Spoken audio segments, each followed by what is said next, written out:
네, 여러분, 우리 지난 시간에 밭작물 내용 함께 살펴봤죠. 이번 시간에는 바로 우리 밭작물 품목이 우리 시험에 어떻게 출제가 될 건지 출제 예상 문제 한번 살펴보도록 하겠습니다.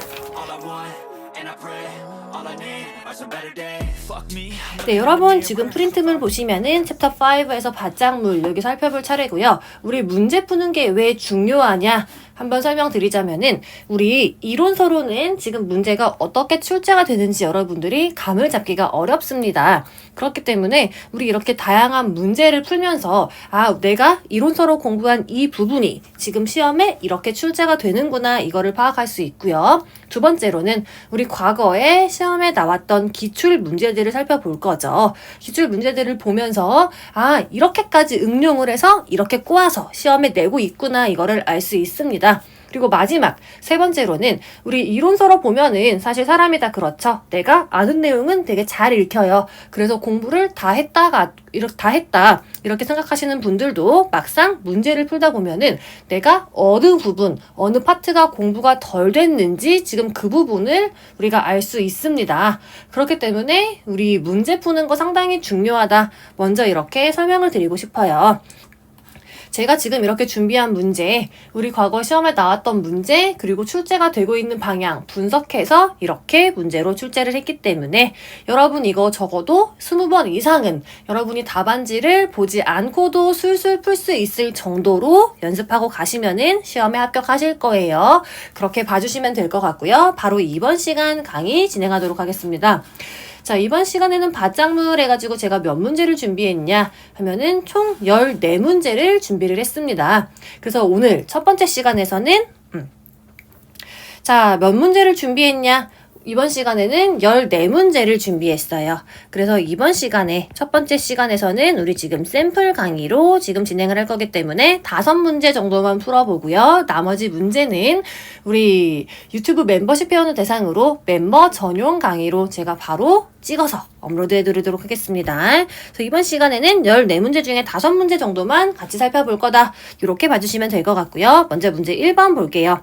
자, 우리 지금 2차 1과목 보고 있는 거예요. 2차 1과목은 계산 문제도 나오고 있지만 우리 출제 경향을 보면은 이 기본 이론서에 충실한 문제도 출제가 되고 있습니다. 그래서 수험생 여러분이 얼마나 문제를 꼼꼼하게 공부를 하셨냐, 우리 이론서를 얼마나 꼼꼼하게 공부했냐, 지금 그 부분을 확인하는 문제가 많이 출제가 되고 있어요. 그렇기 때문에 이 1번 문제처럼 이런 식으로 이 인삼 작물에 보상하는 재해다.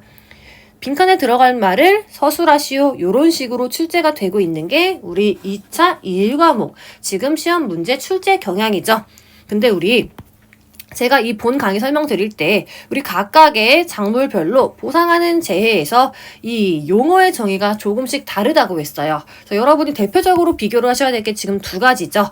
자, 뭐를 비교를 해야 되냐. 지금 시험에 제가 출제한 인삼 작물에서의 특정 위험에서의 이 자연재해의 정의 얘랑 우리 처음에 배운 거죠. 적과전, 과수, 사종 얘도 지금 특정 위험 있죠. 적과 이후에 특정 위험으로 전환이 된다 했는데 요 두 가지 정의 조금 달라요. 그래서 얘 두 개를 이렇게 비교하는 문제가 많이 출제가 될 수 있습니다. 그래서 적과전 과수사종에서의 특정 위험에서의 정의, 그리고 지금 보는 것처럼 인삼 작물에서의 특정 위험의 정의, 이거는 여러분이 꼭 시험에 나온다 이렇게 생각하고 포인트 잡고 봐주셔야 되는데요. 자, 아래 보시면 제가 우리 조금 포인트 있는 자연재해 위주로 이렇게 출제를 했어요. 먼저 폭설에서의 보상하는 재해가 뭐냐? 두 번째는 집중호우에서의 보상하는 재해, 용어의 정의가 어떻게 되냐? 세 번째는 침수, 네 번째는 냉해, 그리고 다섯 번째는 폭염에서의 보상하는 재해의 정의를 서술하시오. 요렇게 출제를 한 문제인데 이거는 제가 정답 해설 보면서 포인트 잡아 드릴게요. 자, 아래 보시면 이렇게 정답 해설 제가 가지고 왔죠. 먼저 첫 번째, 1번은 폭설이죠. 폭설은 인삼에서의 정의가 어떻게 되냐. 기상청에서 대설에 대한 특보를 발령한 때 해당 지역의 눈 또는 여기가 중요하죠. 24시간 새롭게 내린 눈이란 뜻이에요. 신적설이 해당 지역에서 가장 가까운 세계의 기상 관측소에 나타난 자료 중 가장 큰 수치의 자료가 5cm 이상 요만큼이 다 들어가야지 정답이 인정이 된다. 이렇게 보시면 되고요. 자, 두 번째는 집중호우였어요. 인삼 작물에서의 특정 위험의 집중호우 정의가 어떻게 되냐? 마찬가지로 기상청에서 호우에 대한 특보를 발령을 해야 되죠. 발령했을 때 해당 지역의 비 또는 해당 지역에서 가장 가까운 세계소의 기상 관측 장비로 측정한 몇 시간이에요? 24시간 누적 강수량이 80mm 이상인 강우 상태를 우리는 인삼에서의 집중호우라고 할 거야. 이렇게 정리해 주셔야 되고요. 세 번째는 침수예요. 우리 인삼 작물에서의 침수, 어떤 걸 침수라고 하냐? 먼저 태풍이나 집중호우 나와야 돼요. 태풍이나 집중호우 등으로 인삼 농지에 다량의 물이 유입돼서 상면이 물에 잠긴 상태를 우리는 침수라고 하는데 여기에서의 다량의 물의 조건도 중요하죠. 우리는 어느 정도 돼야지 다량의 물이라고 하냐? 고량 바닥이에요. 이렇게 튀어나온 데가 이랑이고 이렇게 쑥 들어간데 여기를 우리는 고랑이라고 하죠. 고랑 바닥으로부터 여기서부터 침수 높이가 최소 몇 cm? 15cm 이상이 되어야 돼요. 최소 15cm 이상이 된 상태를 우리는 다량의 물이라고 한다. 그래서 이만큼 다량의 물이 유입돼서 인삼 상면이 물에 잠겨야지 우리는 인삼에서의 침수라고 할 거야. 이렇게 보시면 되고 4번은 냉해의 정의입니다. 자, 냉해는 어디가 들어가야 되냐? 출하 및 전엽기가 들어가야 돼요. 싹이 나는 시기를 보통 우리는 출하랑 전엽기라고 한다. 이렇게 생각하시면 쉬운데요.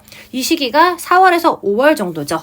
이 출하랑 전엽기 중에 해당 지역에 가장 가까운 세계소의 기상 관측 장비에서 측정한 자, 온도 나오는데 온도 중요합니다. 최저 기온이 0.5도씨 이하의 찬 기온이에요. 찬 기온으로 발생하는 피해를 우리는 냉해라고 할 거고 하나 더 들어가죠. 눈으로 봤을 때, 육안으로 봤을 때 판별 가능한 냉해 증상이 있는 경우에 피해를 인정할 거야. 아, 이게 바로 인삼에서의 냉해구나. 이렇게 보시면 되고요. 마지막 5번. 5번은 인삼에서의 폭염과 관련된 정의다. 해당 지역의 최고 기온 몇 도예요? 최고 기온이 30도 이상이 며칠 동안 지속돼야 돼요. 7일 이상 지속되는 상태를 우리는 뭐라 그런다? 우리는 지금 인삼에서의 폭염이라고 한다. 근데 한 개 더 들어가죠. 자, 마찬가지로 어디에 우리가 인삼의 잎을 볼 거예요. 잎을 봤을 때, 눈으로 봤을 때, 육안으로 봤을 때 판별 가능한 어떤 증상이에요?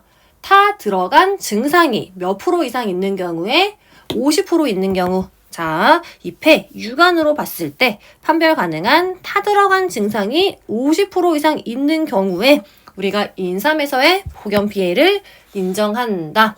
자, 요렇게 정리하시면 될 것 같아요. 자, 그리고 여기서 또 하나 중요 포인트 뭐냐? 인삼 작물 같은 경우에는 지금 우리가 특정 위험이라고 했죠. 특정 위험이고 그리고 인삼을 덮고 있는 시설은 바로 해가림 시설이 되는 거예요. 근데 우리가 인삼의 특정 위험이고 작물은 시설은 종합 위험이라고 했어요. 종합 위험이면은 자연재해 조수의 화재 보장하는 거고 인삼의 특정 위험 우리가 어떤 거를 보장하냐 얘가 중요한데 참고로 우리 여러분 교재 때 이 특정 위험이 한 개가 추가됐다고 한 것도 기억나시죠? 그래서 이 인삼의 특정 위험 다시 한번 빠르게 정리하고 갈게요. 먼저 강풍, 태풍, 우박, 집중호우, 그리고 조수회가 들어갔죠. 원래 조수회가 없었어요. 강태우집, 조화, 화재, 그리고 뭐예요? 폭염, 폭설, 침수, 냉해. 그래서 우리는 강태우집, 조화, 폭폭침냉, 강태우집, 조화, 폭폭침냉을 인삼 작물에서의 특정 위험이라고 한다. 요렇게 정리하시고 이 조수회가 추가됐기 때문에 여러분 여기 포인트 잡고 시험에 나올 수 있습니다. 이거 꼭 정리하고 가시면 될 것 같습니다. 되셨죠? 자, 이렇게 해서 우리 1번 문제 간단하게 다시 한번 인삼 작물의 특정 위험에 대해서 정리를 해봤습니다. 자, 그리고 다음 페이지 보시면 2번 문제. 우리 시험 단골 출제가 되는 문제죠. 우리 종합위험, 자, 우리 바짝물은 지금 보장 방식이 3가지가 있기 때문에 어떤 보장 방식인지도 여러분이 잘 체크하는 게 중요해요. 먼저 수확 감소 보장 방식, 두 번째는 생산비 보장 방식, 세 번째는 인삼 작물 특정 위험 그리고 시설 종합 위험 방식까지 있죠. 근데 그 중에서 우리 첫 번째로 배웠던 종합 위험 수확 감소 보장 방식에 보험 기간에 관련된 내용이래요. 빈칸에 알맞은 말을 쓰시오. 자, 얘도 우리 시험 단골 출제되는 문제다 이렇게 보시면 되고, 지금 제가 출제한 이 부분도 이미 우리 시험에 나왔던 부분입니다. 자, 빠르게 한번 정답만 확인할게요. 종합위험 수확 감소 보장 방식 품목만 우리가 생각하시면 됩니다. 자, 재파종 보장 뭐가 있었어요? 우리 수확 감소 보장에서는 보험의 목적이 마늘만 있었죠. 생산비 보장 들어가면은 더 많은 품목이 들어갔지만 우리 지금 문제 제시된 조건이 뭐였어요? 종합위험 수확 감소 보장 방식에 해당하는 애들만 쓰는 거예요. 그렇기 때문에 마늘만 들어간다 이렇게 보시면 되고, 이 마늘 같은 경우에는 계약 체결일 24시에 보장이 개시가 돼서 판매 개시 연도 10월 31일에 보장이 끝난다. 그리고 우리 조기파종 특약, 얘 중요하다고 했죠. 우리 조기파종 특약은 계약자의 선택에 따라서 특별 약관으로 보험에 가입하는 건데 보험의 목적 마늘이었어요. 근데 어디 마늘이었냐? 남도종 마늘이었다. 자, 얘는 계약 체결일 24시에 보장이 개시가 돼서 언제 보장이 끝났냐? 자, 한지영 마늘 이거 다 써야 돼요, 지금. 한지영 마늘 보험 상품을 최초로 판매하는 개시일, 최초 판매 개시일이라고 하죠. 최초 판매 개시일 24시에 보장이 종료가 된다 이렇게 보시면 되고요. 그리고 종합위험 재정식 보장, 마찬가지로 우리 이 종합위험 생산비 보장 방식 바짝물에서는 더 많은 품목이 들어가지만 지금 보고 있는 거는 수확 감소 보장 방식입니다. 자, 딱 하나만 지금 여기 들어갔어요. 우리 수확 감소 보장 품목에서는 지금 재정식 보장하는 품목 양배추 하나 있었죠. 양배추 들어가고요. 보장이 언제 개시가 되냐? 정식 완료일 24시에 개시가 돼서 재정식을 완료하는 날짜에 보장이 종료가 됐는데요. 판매 개시년도 10월 15일을 초과할 수 없었다. 이렇게 정리하시면 되고요. 그리고 아래 보시면 이제 경작불능 보장 나옵니다. 바짝물은 전부 경작불능 보장을 보장해 드리는데 먼저 콩이랑 팥, 얘는 보장 종료가 언제였어요? 보장 종료가 조금 특이했죠. 콩이랑 팥은 종실 비대기 전에 보장이 종료가 된다. 아, 그러면은 우리 기본 구조는 뭔데 할 수 있죠. 자, 기본적으로 우리 경작 불능 보장은 보장 종료가 수확 개시하는 시점에 보장이 종료가 되는 게 기본이에요. 하지만 우린 지금 특이한 거 위주로 외우셔라고 그랬죠. 그래서 먼저 콩이랑 팥 같은 경우에는 종실 비대기 전이라는 용어가 나오고, 감자 봄 재배랑 가을 재배 감자는 언제 보장이 종료가 되냐? 아, 얘는 기본 구조였죠. 수확을 개시하는 시점에 경작불능 보장에 종료가 됐다. 자, 그리고 사료용 옥수수 같은 경우에는 조금 특이했어요. 사료용 옥수수는 기본적으로 수확 개시 시점에 보장이 종료가 되는데 날짜가 붙었어요. 언제를 초과할 수 없냐? 판매 개시년도 8월 31일을 초과할 수 없다. 자, 이렇게 해서 지금 빈칸에 구멍 뻥뻥 뚫어놓고 빈칸에 알맞은 말을 쓰시오. 우리 시험에 많이 출제되고 있는 정말 단골 문제입니다. 그래서 이런 문제도 여러분이 풀 수 있을 정도로 공부하셔야 되고요. 다음 3번. 자, 이번에는 마찬가지로 수확 감소 보장 바짝물에 관한 내용인데 보장 종료일을 쓰라고 했습니다. 참고로 제가 지금 이거 정리해서 여러분 강의 시간에 한번 암기하는 방법까지 함께 설명드렸던 기억이 나는데요. 여러분이 지금 제가 알려드린 내용 제대로 암기하셨냐 한번 테스트한다고 생각하고 같이 이 문제 한번 풀어보도록 하겠습니다. 제가 쫙 적어서 여러분이랑 이거 정리했던 것 같은데 기억나시죠? 자, 먼저 수확 감소 보장 방식 종료. 제가 적은 거대로 한번 적어볼게요. 제가 어떻게 적었냐 하면은 아래 날짜를 초과할 수 없다 해서 먼저 품목 먼저 적었습니다. 마양, 고옥, 그 다음에 감자는 3개 나오죠. 근데 감감감이라고 적었고요. 그 다음에 콩, 파, 차, 마지막에 양배추. 그리고 여러분 교재 개정되면서 새롭게 추가가 된 품목 수박까지 들어갔어요. 여기서 수박은 노지 수박이다. 자, 그래서 각각의 보장 종료일, 아래의 날짜를 초과할 수 없다. 초과할 수 없는 날짜를 어떻게 외웠냐. 먼저 마늘이랑 양파 묶었습니다. 마늘이랑 양파는 6월 30 초과할 수 없어요. 그리고 여기서 고는 고구마죠. 고구마는 10월 31일 초과할 수 없어요. 그리고 옥수수는 언제예요? 옥수수는 9월 말이었어요. 9월 30을 초과할 수 없어요. 그러니까 지금 제가 말씀드리는 이 날짜들이 수학기 종료 시점인데 이때 날짜를 초과할 수 없다. 그러니까 이 날짜 전에 수학을 종료해라. 이렇게 이해하시는 거죠. 그리고 감자는 3개였어요. 첫 번째 거는 봄재배 감자, 두 번째 거는 가을재배 감자, 세 번째 거는 고랭지재배 감자였다. 봄 감자는 조금 빠르겠죠. 빨리 심으니까 빨리 수확을 종료하는 건데 7월 31일을 초과할 수 없어요. 가을 재배 감자는 말 그대로 가을에 재배하는 거기 때문에 11월 30을 초과할 수 없어요. 다만 제주 지역 같은 경우는 조금 기간을 더 줬어요. 15일 더 줬습니다. 제주 지역은 12월 15일을 초과할 수 없어요. 고랭지 재배 감자 같은 경우에는 고구마랑 동일하게 10월 31일을 초과할 수 없어요.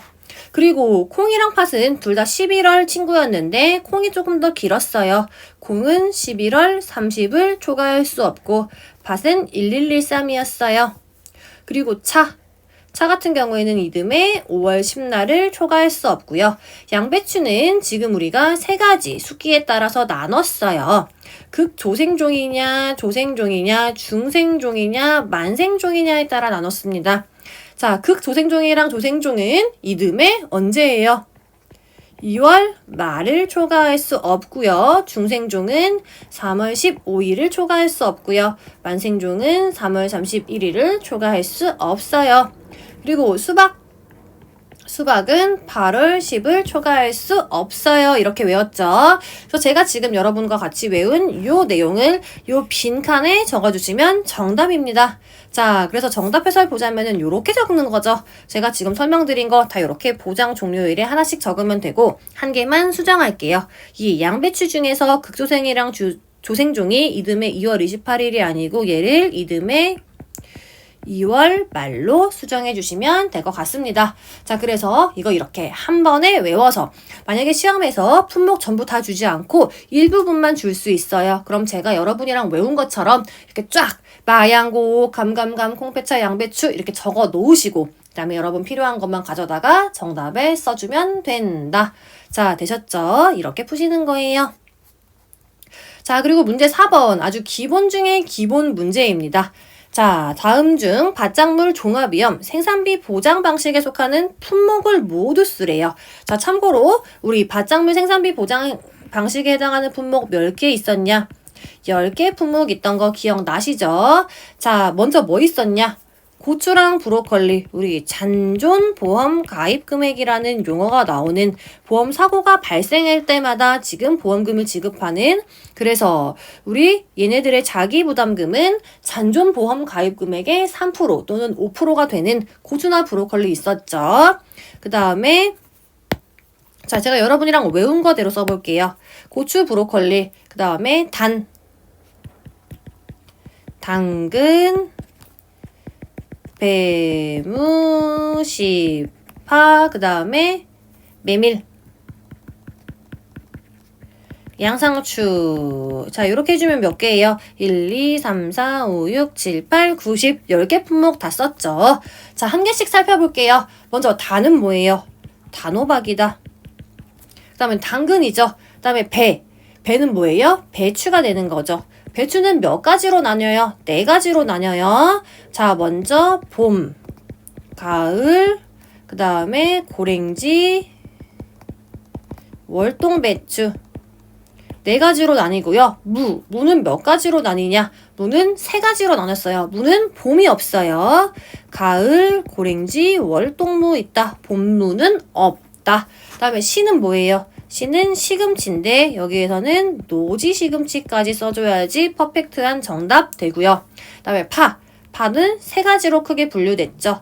대파, 그 다음에 쪽파나 실파 이렇게 분류했고요. 그 다음에 메밀, 그 다음에 양상추 이렇게 우리는 고추, 브로콜리부터 양상추까지 10개 품목을 이렇게 적어주시면 정답이다. 자, 이렇게 보시면 될 것 같아요. 되셨죠? 자, 다음은 5번 문제. 이번 시간의 마지막 문제죠. 다음은 기본서에 나와 있는 밭작물 품목의 자기 부담 비율에 관한 내용이다.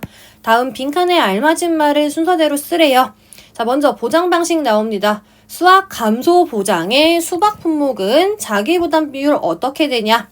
자기 부담 비율이 우리 기본적인 구조는 10%, 15%, 20%, 30%, 40% 가져가는데 수박 같은 경우에는 신규로 도입이 된 품목이기 때문에 10%랑 15%가 없었다. 기억나시죠? 여러분이 그걸 아냐 물어보는 거예요.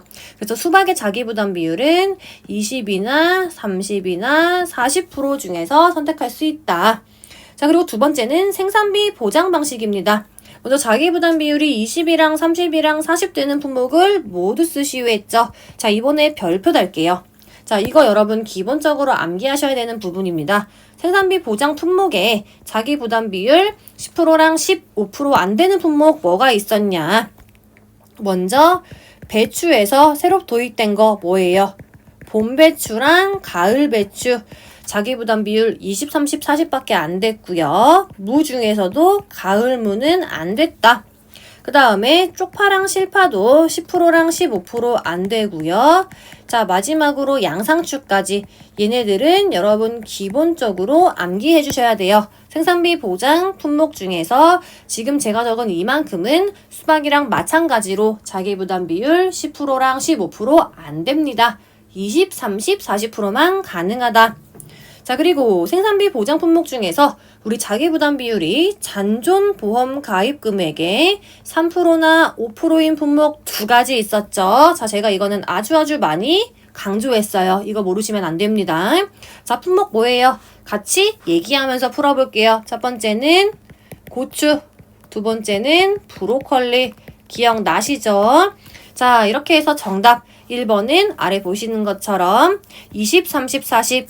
2번은 봄배추, 가을배추, 가을무, 쪽파, 실파, 양상추. 3번은 고추랑 브로콜리. 이렇게 적어주시면 5번 정답 퍼펙트하게 되신다. 이렇게 봐주시면 될 것 같습니다. 자, 이렇게 해서 우리 이번 시간에는 우리 유튜브 멤버십 회원 강의 샘플 강의로 1번부터 5번 문제까지 5개 풀어봤고요. 남은 문제, 더 중요한 문제 제가 많이 준비했습니다. 우리 더 난이도가 높고 중요한 문제는 우리 멤버십 회원 전용 강의로 다음 강의에서 이어서 진행하도록 하겠습니다.